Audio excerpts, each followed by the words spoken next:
Buenas tardes, buenas noches, buenos días, donde sea que nos estén escuchando. Esto es A Través de la Niebla. Muchas gracias por este apoyo que le están dando. El último video sobre la masonería tuvo un gran éxito. En una semana tuvo una muy buena cantidad de vistas. Así es que por favor, pues síganos compartiendo, síganle dando like. Es la mejor forma en que nos pueden ayudar, ya que donaciones y lo demás, pues ya es en el señor Raúl Lara tiene la terminal en su cuerpo para que le pasen la tarjeta. ¿Okay? Sí, no, ahí no se puede, güey. Ahí tiene una bola que no permite que se pase la tarjeta, pero tiene otras ranuras. Señor Raúl Lara. ¿Qué tal? Buenas tardes, Mario Porras. Espero que estés muy bien. Y sí, un tema muy interesante el día de hoy. El señor Mario Crespo con unos 20 kilos de menos. Buenas tardes, compañeros. Sí, así es. Saludos a todos. Gracias por sintonizarnos. Y pues bueno, aquí estamos. Y como dice Raúl, este tema va a dar de qué hablar porque está interesante, pero aparte es muy criticado, ¿no? Porras. Sí. Entonces, miren, antes de empezar, vamos a ver un video. Terminando el video, les paso la liga y el copyright a quien lo tiene. Es un video que encontré en YouTube, una compilación que hizo otro canal, pero es un lujo que vale la pena ver.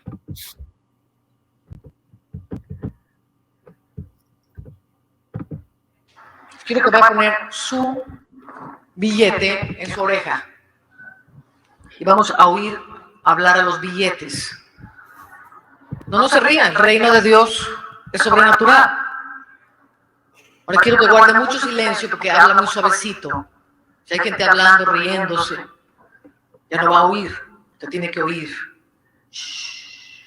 Israel, dice la palabra de Dios. Los príncipes de Israel fueron los primeros en traer sus tesoros para que el templo se edificara. Y porque los príncipes sembraron y pusieron sus tesoros, amén, el resto del pueblo trajo hasta que dijo, ya no den más. Aleluya. Voy a llamar ahorita únicamente a los que van a golpear la cara de Mamón con $1,000 de gente que lo tiene. Y Dios te ha puesto eso, no es tuyo, es de Dios. Y te lo ha puesto para golpear esta noche la cara de Mamón. Si no los tienes aquí, toma uno de los sobres.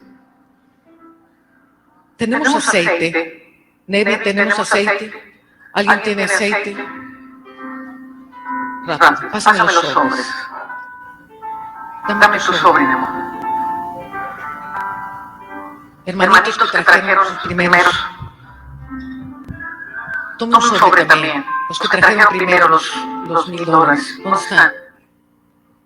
Antes de orar, toma un segundo para pensar.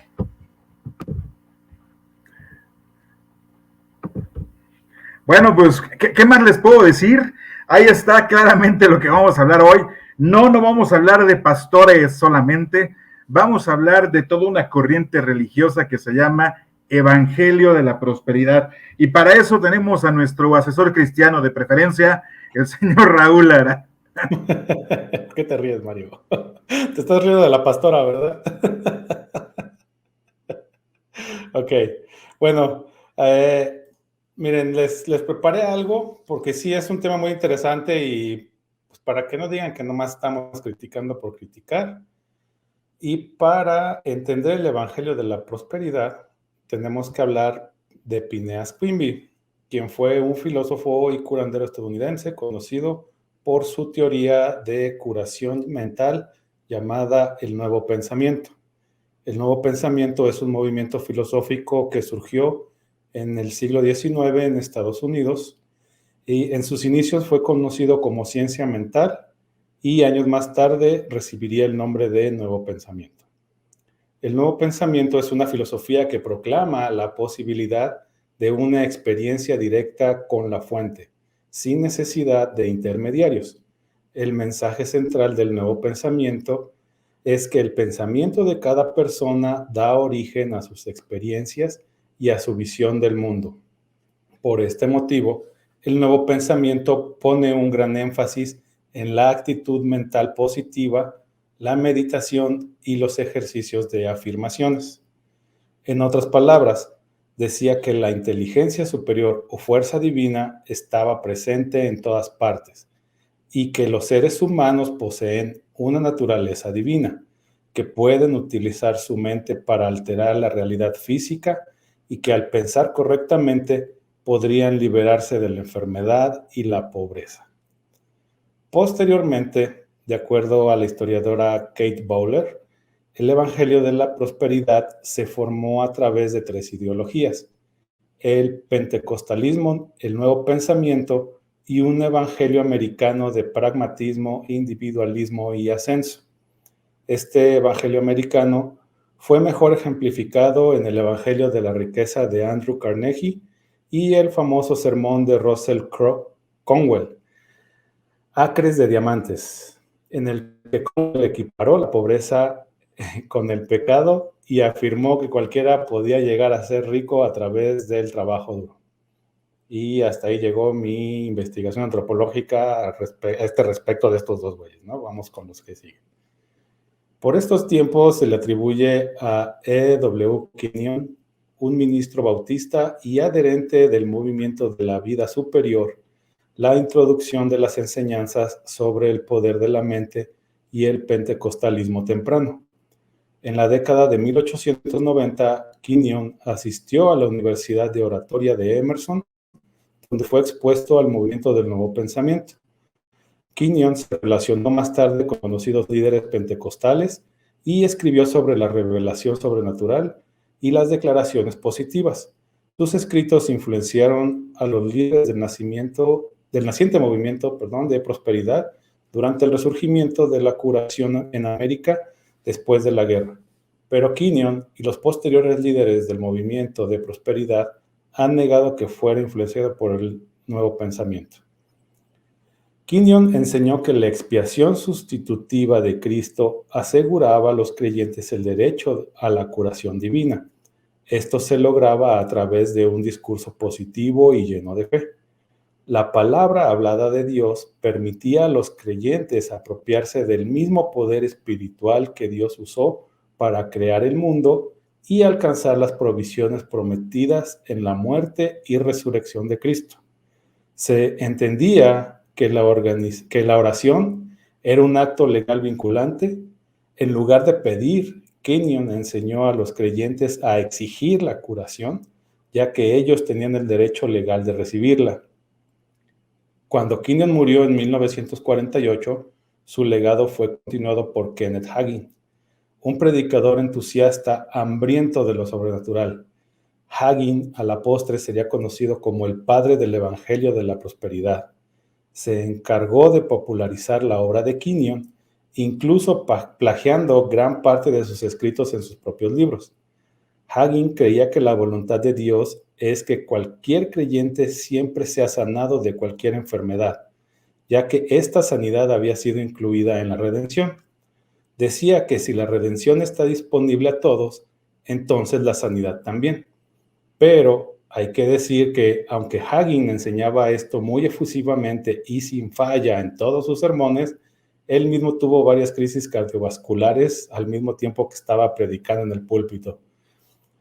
Pero la verdad es que antes de morir, Hagin se arrepintió de algunas cosas que predicaba, aunque ya sus enseñanzas se habían pasado a otros ministros como Ed Copeland, Benny Hinn, Creflo Dollar, entre otros, por lo que decidió escribir un libro titulado El toque de Midas, donde se puede ver cierto arrepentimiento de las enseñanzas que él mismo había enseñado y trataba de corregir a sus discípulos por haberse ido a los extremos con el mensaje del Evangelio de la Prosperidad.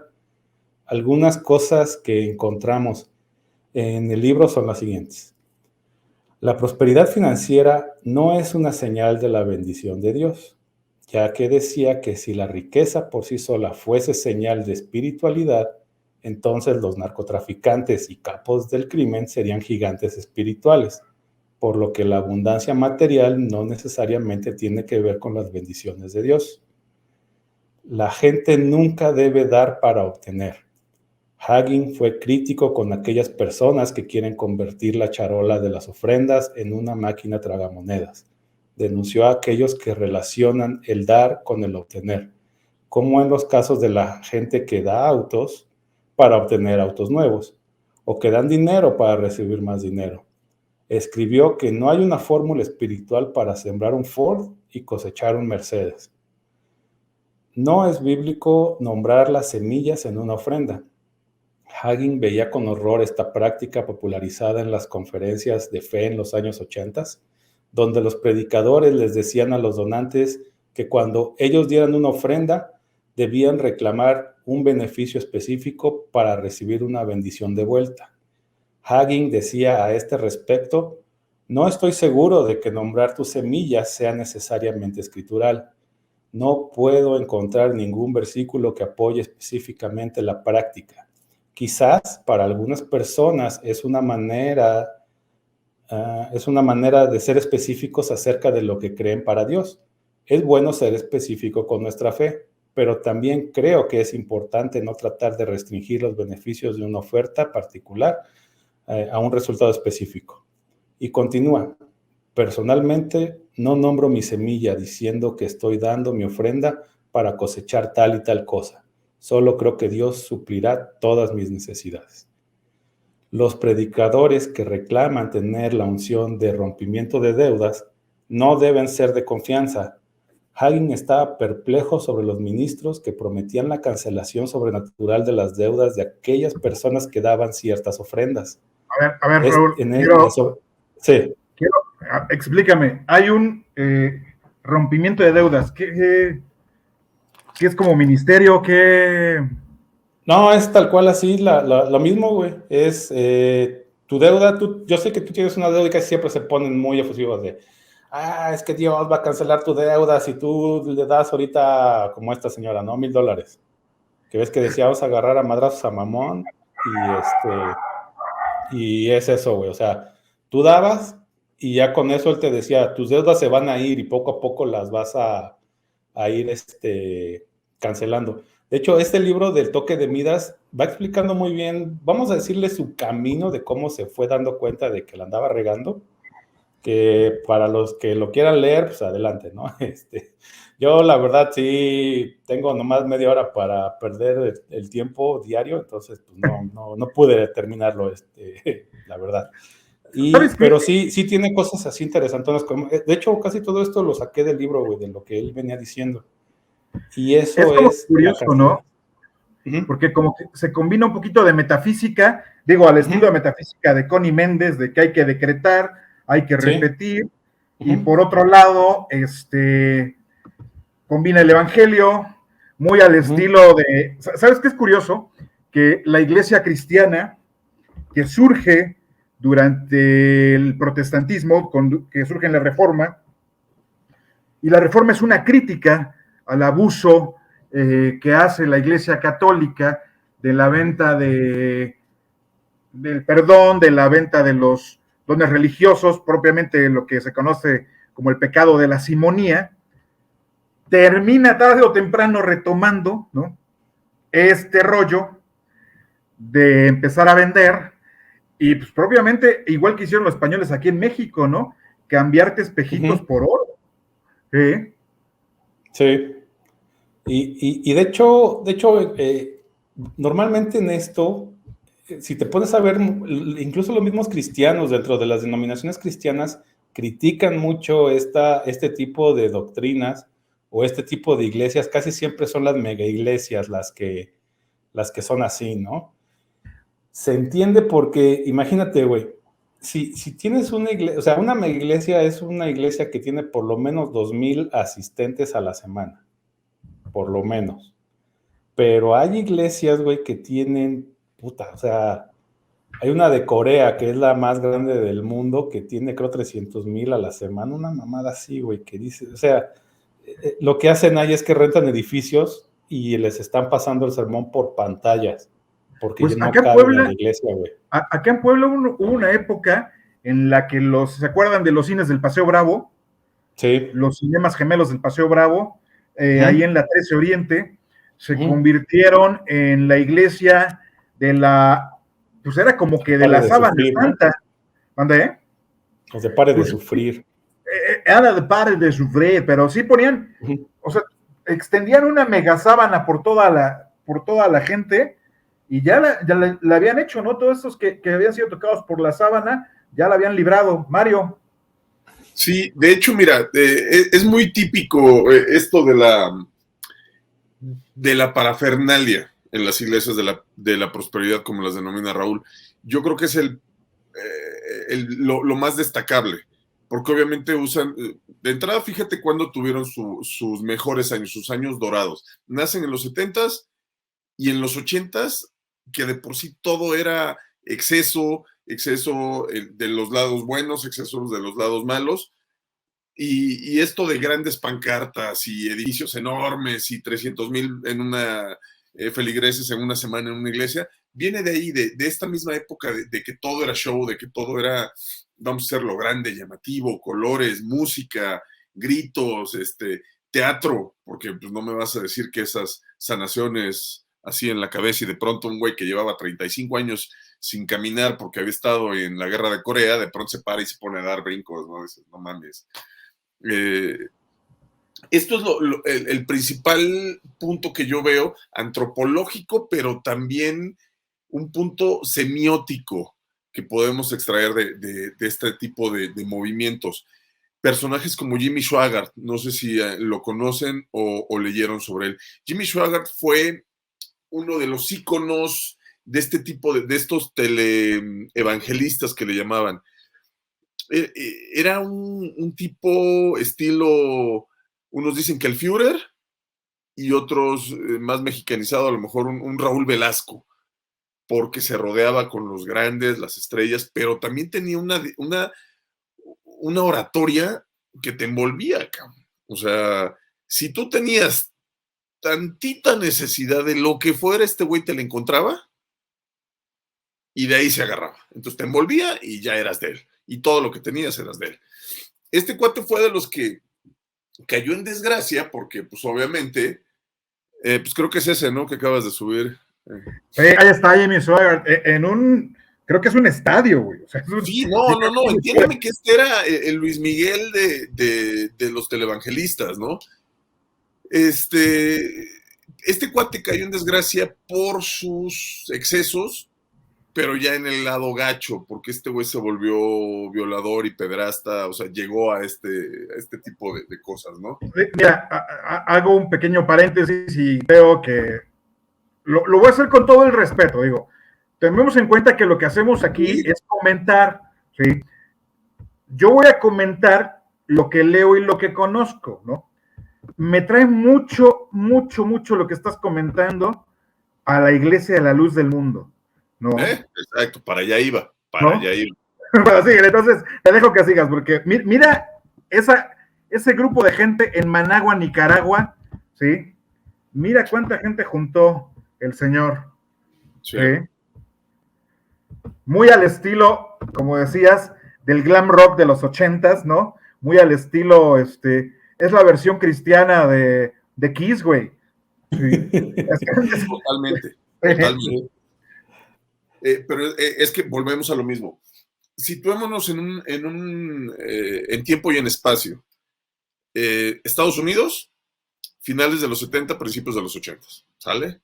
Todo es mediático, todo es excesivo, todo es llamativo, todo es glam, todo es high society, todo se vuelve aspiracionista, diría alguien, ¿sale? A lo que queremos llegar. Yo me identifico porque quiero eso que estoy viendo. Entonces, yo estoy poniendo el ejemplo, pero muchos que tocaron ya, por ejemplo, Copeland, también era te encantaba verlo, ¿no? O sea, no podías quitarle o no podías cambiarle al canal. Pero particularmente Jimmy Swaggart era el que puse de ejemplo porque era un fulano ya grande para finales de los 70s, pero bueno, en esos entonces las generaciones eran mayores. Acuérdate que las generaciones jóvenes empezamos a destacar, digamos, ya con los equivalentes mundiales de Timbiriche y las juventudes de Flans a mediados de los 80. Anteriormente, pues la época la dominaban los adultos. Y Jimmy Swaggart era, insisto, era el Luis Miguel de los televangelistas, porque tenía el don de la palabra más evolucionada que los demás. Por supuesto, su aspecto teológico era innegable, porque te conocía la Biblia de memoria. Ya sus interpretaciones, pues bueno, eso ya quedaba en cada quien. Pero este fulano se desvió en algún momento, obviamente el poder corrompe y él se empezó a creer que de verdad él era una especie de elegido y empezó a utilizar técnicas que después las vimos con los davidianos y eso de que pues si me das aquellito, pues en vez de dinero, pues pues también yo hablo con el patrón y pues te expío unos cuantos pecados, ¿no? Bueno, pero estaba chido, ¿no? Porque al menos podían pagar en especie, güey.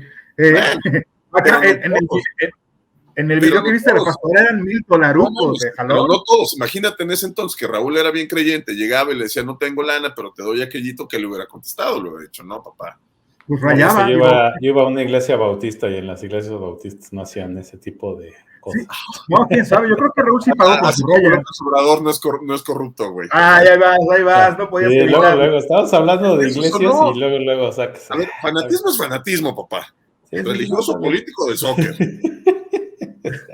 No, pero bueno. Mira, aquí lo que pasaba mucho con estas personas es que realmente estas iglesias se llenaban de gente que no buscaba a Dios, sino que buscaba los beneficios que le pudiera dar ese Dios, ¿no? O sea, y eso era pues, hasta cierto punto triste, ¿no? Porque... Sí, pero también ser parte de ese movimiento, ser parte de la onda, ser parte de sentirte incluido en un grupo social de parafernalia, ¿no? Uh-huh. Es algo muy sectario, ¿no? Yo creo que sí es algo muy, muy sectario, muy dentro de la psicología de la secta, ¿no? Y si me permiten, voy a ponerles un videíto, dura 2 minutos nada más, para que regresemos al tema que se supone que le tocaba al señor que nos iba a comentar, el señor Mario Crespo. Este es un video promocional de La Luz del Mundo, igual ya saben que dejo visible, ¿no? Dejo visible, acá está quien lo produce, los derechos de quien lo produce, y vamos a escuchar de qué nos hablan.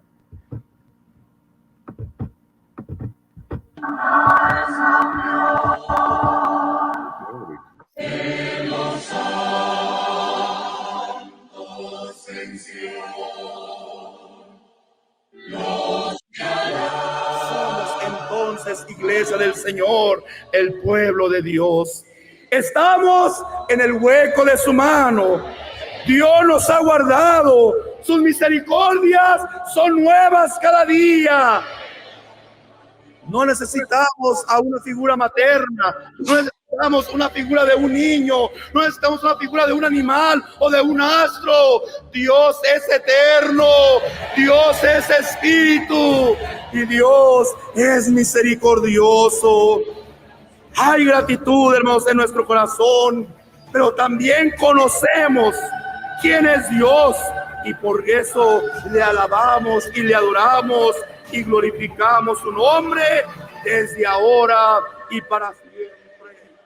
Iglesia Universal, que estás esparcida por todo el mundo, yo soy Nazón Joaquín, siervo del Dios vivo y apóstol de Jesucristo, y he venido a decirte que solo hay un Dios vivo y verdadero, y que solo a ese Dios debemos de adorar, al único invisible, Espíritu perfecto, Creador del universo y sin principio ni fin, al Todopoderoso, al Omnipresente, al Señor tu Dios adorarás y a Él solo servirás.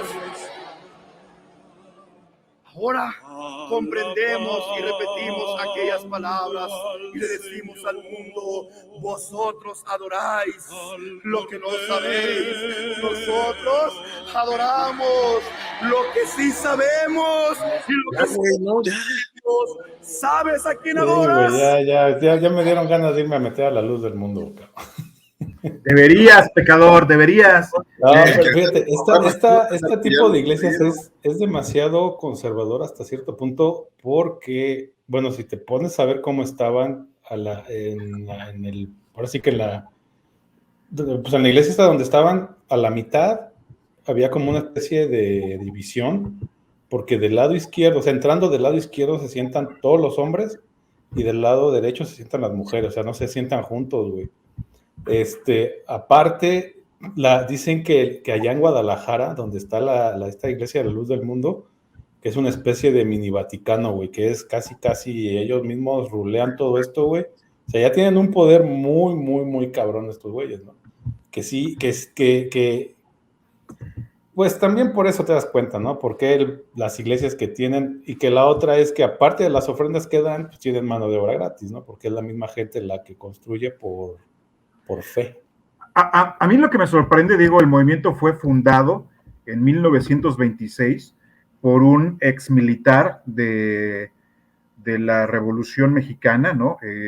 Eusebio Joaquín González, que le hereda a su hijo Samuel Joaquín Flores. A su vez hereda también. Le hereda el negocio, ¿no? Pero fíjate que estas iglesias no son de la doctrina de la prosperidad, güey, al contrario. La gente que va es demasiado humilde y ellos no les va diciendo, dame lana para que tengas más, güey, sino que estas denominaciones no son de ese tipo, güey. Este güey podrá tener un chingo de varo, ese güey sí podrá tener un chingo de varo, pero la gente no. O sea, en las de la doctrina de la prosperidad o en el evangelio de la prosperidad, las iglesias te dicen, dame dinero para que tú seas próspero. O sea, a ver, Raúl, ¿de dónde crees que ¿Has visto las iglesias que construyen? No, pero es que voy a lo que no digo, ¿se las patrocinan o cómo? Es que acá estás confundiendo una cosa, güey. A ver. Una cosa es que tú vayas, por ejemplo, a una amistad de Puebla, donde si tú te pones a ver es otro tipo de gente la que va, si es gente que tiene lana, si es gente que la verdad sí han prosperado, güey, que sí dan un chingo, pero de una u otra manera sí están recibiendo algo, güey. Y estas iglesias como las de tipo de la Luz del Mundo, sí es, dame tu ofrenda, güey, y ya tú ráscate con tus uñas, y si te va bien chido, y si no, pues no, güey. O sea, no predican ese evangelio, no predican con el dame para que te vaya mejor, como sí, es el no, o sea, te va mejor dentro de la secta, te va mejor dentro de la iglesia porque empiezas a crecer. ¿Tú crees que alguien que le dé mucha lana a estos de la iglesia de la Luz del Mundo lo van a dejar sentado hasta atrás, aunque seas nuevo? Mami, si tú llegas con 3 millones de entrada de ofrenda el día 1, para el día 2 estás sentado y comiendo con este cabrón. Bueno, ya no pues, está en el tamo, pero es que lo que voy es eso, o sea, tú puedes llegar a dar más lana, güey, sí, pero no te predican el que tú des. O sea, acá dentro de la doctrina de la prosperidad es, si tú quieres un carro, porque así me tocó escucharlos, había una vez una predicación que decía un güey, yo quiero trajes nuevos y la chingada, entonces miren, aquí les voy a dejar un traje, y se basaban en una prédica de Elías, del profeta Elías, cuando llega a un pueblo que había sequía, y él entonces les empieza a decir, ok, a ver que estos que le rezan a Baal hagan sus cosas, y luego voy yo. Entonces estos se flagelan y todo, y no llueve. Entonces les dice Elías, bueno, ok, hagan un tabernáculo, hagan aquí empieza a decirles cómo, traigan leña y todo, y ahora échenle más agua, y te pones, y decía, la gente necesitaba agua, y les estaba diciendo que le echaran agua, y que le echaron un chingo de agua. O sea, estás hablando que era una sequía, y le estaban echando lo que escaseaban para pedir. Y de ahí es donde se basaban, ¿no? También. Sí, la cuestión teológica, la cuestión filosófica, que creo que nos quieres dejar en claro, es que a diferencia de la Luz del Mundo, este evangelio de la prosperidad sí te dice, es como que una prueba de fe, ¿no? Quieres un chingo de lana, tienes que caerte con tu diezmo decente, ¿no? Y mientras más grande sea el diezmo, mayor demuestras tu fe y mayor va a ser el milagro. ¿Estás de acuerdo? Ajá. Y la Luz del Mundo, pues simplemente hace lo que hace cualquier otra iglesia, ¿no? Está mamando de la vaca. Y pues ya. Que ahora bien, el punto de comparación que quería yo hacer es, en primer lugar, cómo estas tendencias evangélicas, comprendiendo muy bien la diferencia teológica o la plataforma teológica entre el Evangelio de la Prosperidad y la Luz del Mundo, en primer lugar, convocan grandes multitudes, ¿sí? Pero en segundo lugar, estos evangelistas, estos pastores, acaban cayendo en lo que mencionaba Mario, ¿no? Se terminan convirtiendo en líderes sectarios que acaban totalmente haciendo a un lado su fe religiosa o sus creencias religiosas morales, y acaban haciendo violaciones, acaban haciendo, pidiendo el cuerpecito para alcanzar el cielo, ¿no? Si copulan con el pastor no es pecado, güey.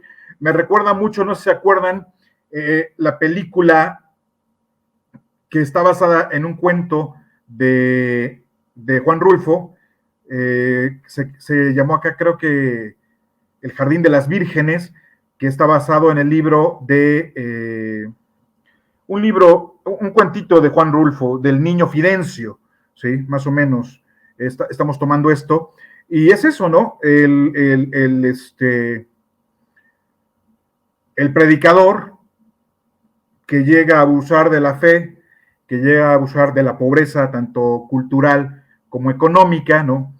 Y que pues acaba teniendo, el Rincón de las Vírgenes se llama, ¿sí? Y que acaba teniendo un harem propiamente, ¿no? Un harem ahí en el pueblo, pero lo más triste de este cuento es que el personaje se llama Anacleto Morones, que yo digo que está inspirado en este santo que es el niño Fidencio, de ahí de un santo mexicano del Bajío. No es un santo reconocido por la iglesia, es un santo de esos curadores fantásticos, y que la gente convirtió en santo. Y en esta historia de Anacleto Morones, es el pueblo el que va a buscar a su yerno, ni siquiera a su hijo directo, sino a su yerno, y le colocan el mismo estandarte de santo, casi por contagio de la sangre de la hija con él, ¿no? Y por haber sido su discípulo, ¿no? Y pues, aunque él les dice a las feligresas, les dice a las solteronas del pueblo todos los usos y milagros que hizo el niño Anacleto Morones, incluido embarazar a algunas, ¿no? O quitarles la histeria a otras, pues ellas no lo tachan de hereje, de descreído, de pecador, y pues es eso, ¿no? Finalmente, este abuso sectario que han hecho muchos de estos pastores en nombre de la fe. Sí, eso sí es muy, como bien dices tú, saldría de una iglesia, vamos a llamarle oficialmente constituida dentro de cierta doctrina, que tiene ciertas cosas. Hay unas que son muy, pues ya con un camino muy trazado, ¿no? Los bautistas, los metodistas, los pentecosteses, cada uno tiene sus doctrinas, tiene sus cosas, pero a fin de cuentas tiene su misma, pues la misma base, ¿no? Lo que sí es que siento yo que una iglesia entre más grande se empieza a volver, es más difícil de controlarse, y es normal, güey, o sea, hasta en tus mismas familias.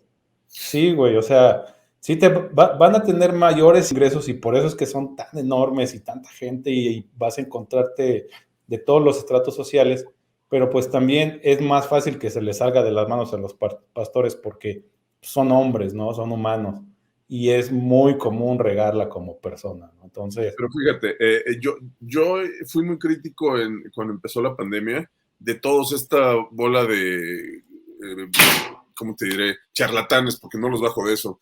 A ver, o sea, todas sus curaciones milagrosas, ¿por qué no las llevaron a los hospitales cuando había COVID? ¿Por qué Sí, no? ¿no? Es básicamente esta doctrina es casi como una especie de ley de la atracción, que lo que tú estás pensando para ti es lo que vas a obtener, y por eso hay gente que realmente sí, pues es parte del pensamiento positivo que hay. Hay casos que sí hay de curaciones, hay casos que sí hay de que llegan a irles mejor en la vida, como los hay de personas que sin ir a la iglesia también tienen esos mismos resultados, ¿no? Que es, bueno, esto es tema de otras cosas, pero hay quien abusa de eso y se basa, por ejemplo, los televangelistas, sabemos que dentro de los estadios estos donde están o los foros, cuando están en la tele, lo que hacen es que a las entradas hay unos que andan cazando a la gente que se quiera acercar para recibir la bendición del pastor. Si lo ven que está ahí más o menos, o sea que sí se ve medio mal, pero no tanto, pues sobre, lo dejan pasar. Pero si ya de plano son de estos que están acá en la silla y que no se pueden desahuciados, mover, los echan para atrás, güey, o sea, no los dejan pasar porque precisamente les van a echar a perder el espectáculo. Digo, es muy al estilo de los trucos mentalistas en las ferias de los 40, de los 50, ¿no? Si alguien quiere comprender esto, puede ver la maravillosa película de Del Toro, ¿no? El Callejón de las Almas, donde toca muy bien este tema, y si no, bueno, les refiero a una película ochentera, El Circo de la Fe, donde también vemos a un Steve Martin creando esta cuestión, ¿no? Este negocio muy bien armado, que es realmente un teatro. Si me permiten, vamos a ver otros segunditos del video del inicio. ¡Valiente! 200 valientes que pueden decir que voy a pagar $20. Lo que prometiste ayer, los 200, pero los pastores, lo que prometió ayer. En el nombre de Jesús, multiplica eso en ese negocio. Los 20, necesito 200 personas que digan, yo tengo 20, yo voy a creerle al Señor, 200 personas, 200, aquí que está contando, está contando, 200 personas con 20, 200 personas con 20, vamos a hacer pacto como hizo la viuda, yo le voy a creer a Dios, 200 personas, los de anoche, échalo también ahí. Échalo, sí, lo que hicieron promesas viernes, lo que hicieron promesas ayer.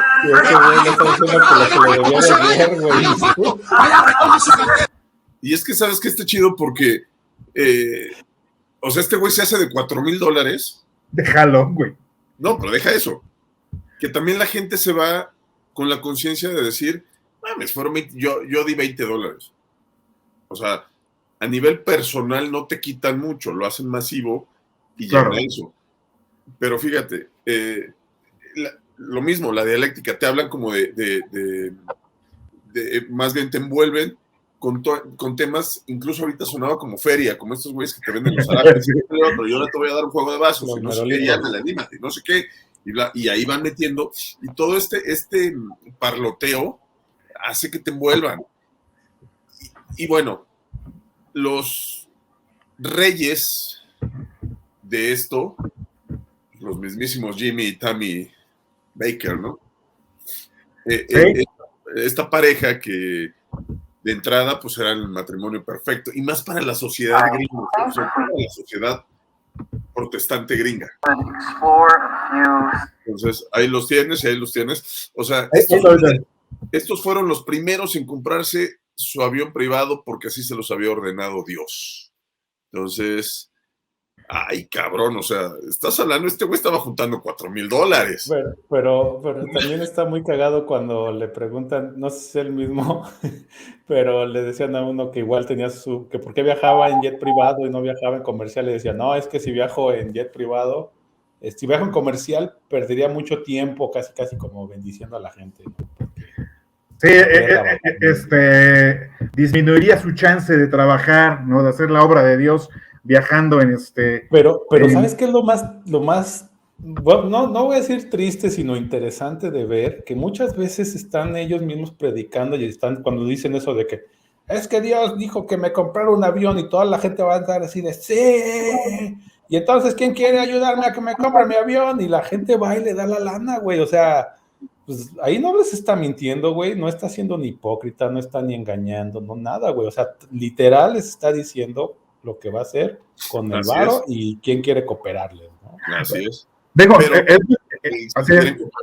quien quiere cooperar va de la mano de quien quiere cooperar y acercarse un poco más a Dios o acercarse un poco más al cielo, ¿no? Sí, que finalmente esté condicionado, ¿no? Lo triste es esto, este nivel de religión o de fe primitivo en el cual se sigue condicionando por una cuestión material, ¿no? esta cuestión de fe o de religión. Cuando, digo, ya centrándonos un poquito más en el aspecto espiritual, que es al final la intención, el esfuerzo, el diezmo, el sacrificio tiene que ser de manera personal, ¿no? Lo que en Kabbalah se dice, la sedaká te libra de la muerte, o sea, la limosna te libra de la muerte. Incluso te dicen, la limosna debe de doler, o sea, debe de provocar cierta dificultad, ¿no? No es de soltar 20 pesos y ya, pero esta sedaká tiene que estar dirigida. El esfuerzo no es solamente sacar 100 varos y dárselos a alguien, sino escoger a quién darle los 100 varos. O sea, no se lo vas a dar al niño de la calle, al que sabes que el papá huevón está explotando, que está atrás en el semáforo, padroteando a los 5 chavitos que están chambeando, sino que vas a buscar, no sé, tal vez a un anciano invidente, a alguien que ya sabes o ya comprobaste que está jodido, o que puedes comprar, y perdón por el término jodido, ustedes saben que soy mal hablado, ¿no? Que tiene problemas fuertes, o comprar la despensa tal vez, y llevarla, o comprar cosas para niños con cáncer, para gente enferma. Eso tiene más valor y tiene más validez, y al final eso podría representar realmente este tesoro o ¿cómo lo llaman los católicos? Pues sí, estas bendiciones que se van juntando en el reino de los cielos, ¿no? Pero bueno, aquí lo que, o sea, se vale que cada iglesia reciba sus diezmos, es pues, parte de su negocio, y también se vale que la iglesia se sostenga con esos diezmos, ¿no? Pero deben de ser, pues, cosas que van, ¿no? No, sí, es que eso es lo que voy. Una cosa es que la misma iglesia junte recursos para seguir esparciendo la palabra de Dios, que se supone para eso están, porque sí hay mucha gente que necesita escuchar una palabra de fe para salir adelante, para salir del hoyo, para entender por qué está en el mundo, lo que tú quieras, ¿no? Es algo necesario hasta cierto punto, y cada iglesia tiene, pues, la manera de poderse financiar, ¿no? Con donaciones de los mismos asistentes.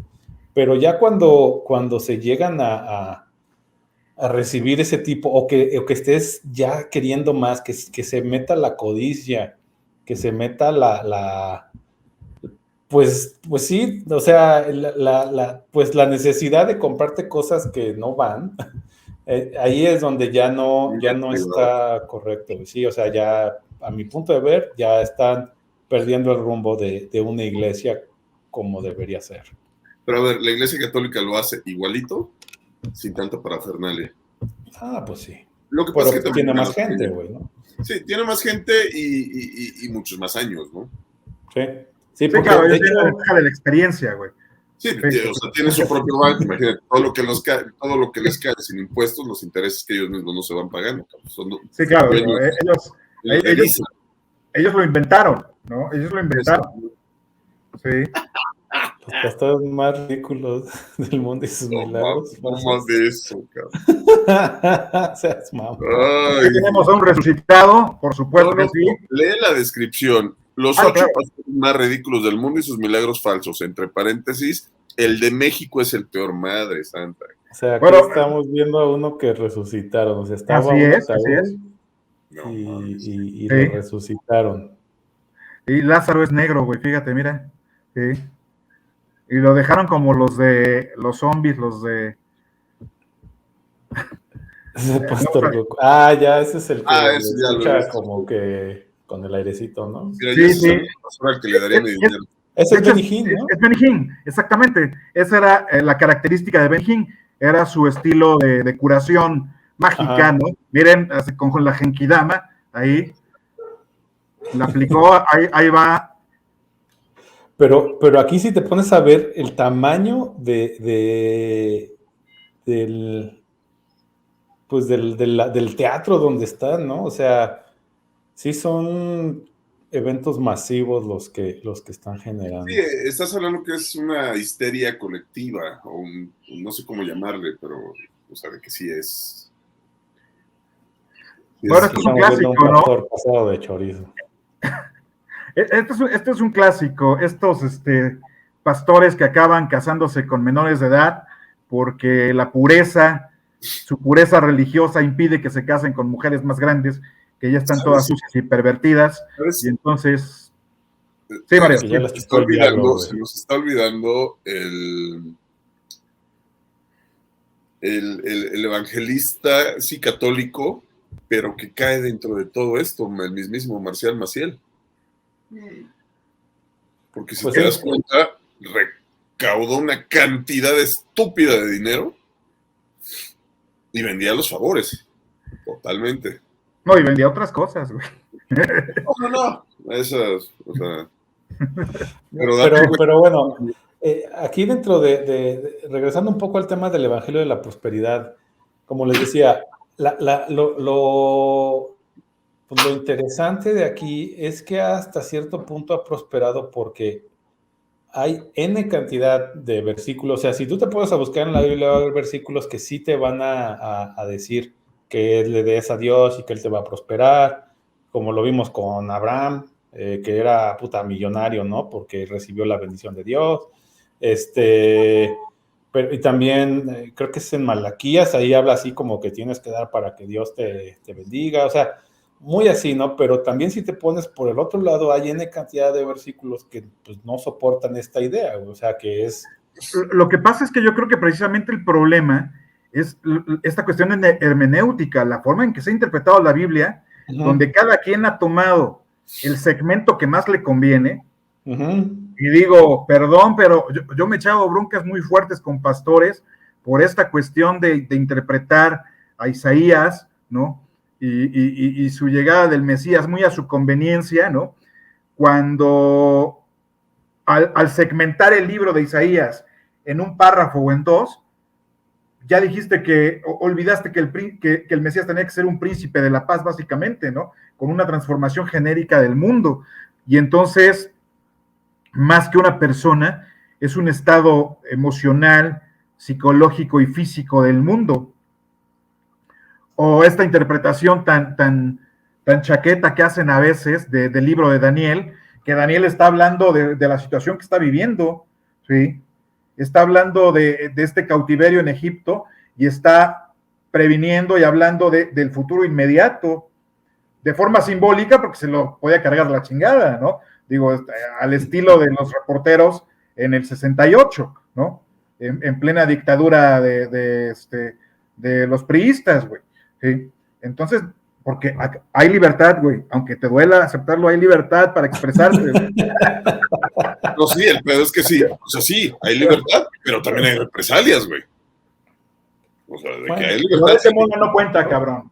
Loret de Mola no cuenta. ¿Sí? No solo hablo de él, güey. Este es porque es la espina en el costado de tu presidente, güey. Porque hasta la fecha sigue sin desmentir nada de lo que dice Loret. Loret podrá ser un pobre pendejo, corrupto, vendido y lo que quieras. Pero de todo lo que dice, el pinche simio del Palacio Nacional no dice que no es cierto. No mames. El señor don presidente, por favor, Mario. Sí, ya que salga de la presidencia, ya respeta la investidura, por favor. Sí, pero pues, si él mismo no la respeta, güey, o sea, ¿yo qué te puedo decir? Bueno, que va a confirmar su mandato el 10 de abril, güey. Ay, sí, sobre todo, güey. Sobre todo. Pero bueno, a ver, tranquilos. Conclusiones, señores, conclusiones. Acá hay que ser muy cuidadosos en dónde te congregas, qué es lo que buscas realmente. Como les hacía el comentario, busquen realmente a Dios y no busquen a Dios dependiendo, o no busquen al Dios que les dé las mejores cosas o las mejores dádivas con el mayor o menor esfuerzo. Busquen realmente, y el mismo Jesucristo lo decía, busca primero el reino de Dios y todo lo demás llegará por añadidura. Entonces, eso es realmente lo que deben de buscar. Y en cualquier lugar, no nada más hablando de religión, si te piden dinero para encontrar un trabajo, para encontrar el amor, para encontrar a Dios, para que te vaya mejor en la vida, a lo mejor sí puede ser un negocio bien estructurado y que se vale, pero pues también si ves que ya es un requisito indispensable el que des cierta cantidad de dinero para que tú obtengas algo, llámese lo que se llame, ahí sí, pues ten cuidado, abre los ojos, es una alarma que debes de intentar ver y pues ya es tu decisión, ¿no? Sí, claro. Si te piden que des tu raya, tanto la monetaria como la otra, corre, huye. Ese no es el camino a Dios. Porras, por favor. Mario. Pues mira, mi conclusión sería la siguiente. Ni religión, ni política, ni fútbol, cabrón. ¿Ya? Nada de fanatismos. Cero fanatismos, porque eso lleva a tener comportamientos como estos, ¿no? Y vete a los casos más extremos, pues hasta que te convenzan de suicidarte. Charlatanes siempre ha habido. Acuérdense que sale Homero Simpson de ladrón en la época de Moisés. Entonces, ladrones, charlatanes sobre todo, siempre han habido, y eso los encuentras en estos tres que te acabo de poner, excepto en el fútbol a lo mejor, no me consta, pero charlatanes en la política y estafadores en la política, así como en la religión. Entonces, si no, como dice Raúl, váyanse por el lado espiritual. En la misma Biblia dice que la iglesia está donde Jesús está. Entonces, concéntrense en su casa y ahí va a estar Jesús. Entonces. Yo creo que es una de las grandes ventajas y es de las grandes cosas que dio la Reforma Protestante, la traducción de la Biblia. ¿Sí? Recordemos que antes de Lutero, la Biblia estaba en latín y solamente era para la gente más culta y más rica del mundo. Así que la Biblia está en cualquier idioma, está accesible, hay desde económicas hasta caras, pero si ustedes son católicos, cristianos o cualquier otra religión judeocristiana, pues su Biblia está ahí cerca, a la mano, y por mucho que parezca, en el caso de los que sienten que hay contradicción entre la Torá, el Antiguo Testamento y el Nuevo Testamento, pues no hay pedo, digo, básense en el Nuevo Testamento que habla de amor, de cosas chidas, y para aquellos que quieran profundizar un poco más, que quieran investigar y rascarle al significado escondido del Antiguo Testamento, pues también le puedan rascar y van a encontrar que no hay mucha diferencia entre uno y otro. ¿Sí? Pues bueno, se nos acabó el tiempo. De violaciones y matanzas el Antiguo Testamento, y si quieres más amor es el Nuevo, güey. No, y de árboles genealógicos. Bueno, güey, es que, insisto, si te basas en la Torá, que son los 5 libros, se puede interpretar. Bueno. Ya te vas a Reyes, güey. No, es que es cachondo, digo, cachondo. Reyes, profetas mayores y profetas menores, ya es. No hay mejor libro de poesía erótica que el Sirah Shirim, ¿no? El Cantar de los Cantares. Entonces. Los Cantares de Salomón. De Salomón. Los Proverbios también es un libro muy sabio. O sea, claro, digo. Cosas universales. Es como la obra de Shakespeare va a perdurar años y siglos, ha perdurado y va a perdurar otros tantos, porque habla de los elementos básicos para el ser humano, el amor y la lujuria. Entonces, pues, el Cantar de los Cantares está igual. Así es. Pues señores, muchas gracias, como siempre, muy interesante. Es rico compartir este tipo de visiones, ¿no? Es padre ver qué tan traumado quedó Raúl de su época de evangelista. Gracias. Y todavía no han visto el resto del iceberg, ¿ves? Nomás es la puntita. Bueno, yo paso sin ver, la verdad. Ya vas a empezar de patán otra vez, cabrón. Gracias, señores. Un abrazo. Gracias al público que nos escucha. Muy bien, y no olviden suscribirse, darle like. Compartan. Compártanlo, exacto. Y muchas gracias por su preferencia a todos. Gracias. Hasta luego. Hasta luego, señores. Bye.